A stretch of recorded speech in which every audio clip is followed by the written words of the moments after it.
What if I took a recording from MuseScore 4, put that audio onto a cassette, and then I take it back off of the cassette and I make it digital again? I know you're probably thinking I'm crazy, and you're right. If you write music, you've probably realized in the last few years that a lot of the music writing programs out there have undergone a lot of change. They've improved a bunch, and one of the biggest improvements that I have noticed is definitely the instrument playback. In this video, I'm specifically going to be speaking about the instrument playback in MuseScore 4.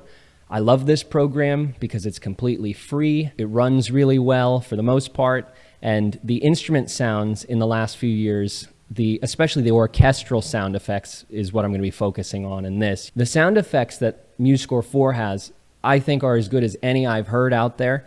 So shout out to them for making such a really wonderful program. And if you're looking for a great way to notate things or to start writing music yourself, I highly suggest getting MuseScore 4 and looking into it. You've seen the title already, you've seen the thumbnail, so you know what's about to happen probably. So my idea was, what if I took a recording from MuseScore 4, the best audio, the best arrangement I could possibly put together, then what I would do is put that audio onto a cassette. You with me? I have a recording cassette deck downstairs. I brought it up here. I set it up. I did all that. And I thought, what if I took that audio off of MuseScore 4, I put it onto a cassette, and then I take it back off of the cassette and I make it digital again. Now, I know what you're thinking. Why would you do that? I know you're probably thinking I'm crazy, and you're right.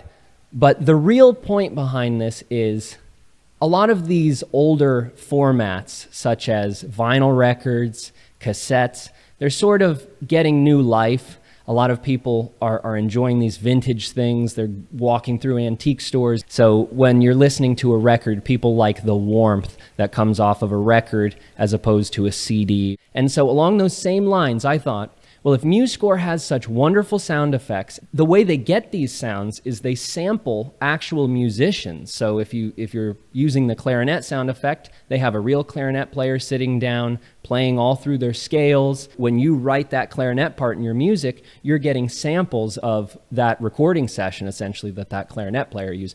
Or at least that's my understanding of it. If somebody has a better explanation of it, please feel free to include that. I'm no expert on that, but I find it highly fascinating.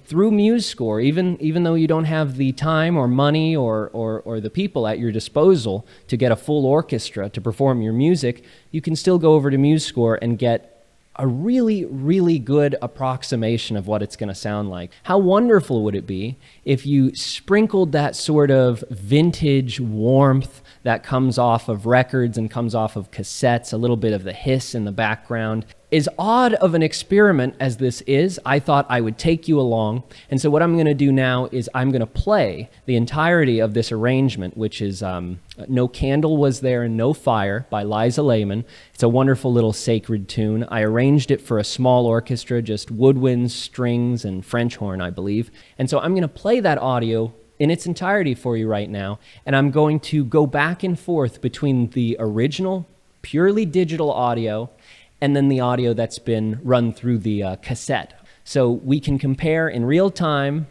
little section by section, which one we like more, if it was worth all the trouble or if it was just a very stupid experiment. And I'm still open to the idea that it was just a stupid experiment. But no matter if it was a stupid experiment or not, I appreciate you stopping by and watching. If you like content like this, I'm going to try to keep cooking it up for you. So please like and subscribe, and let's see how this sounds.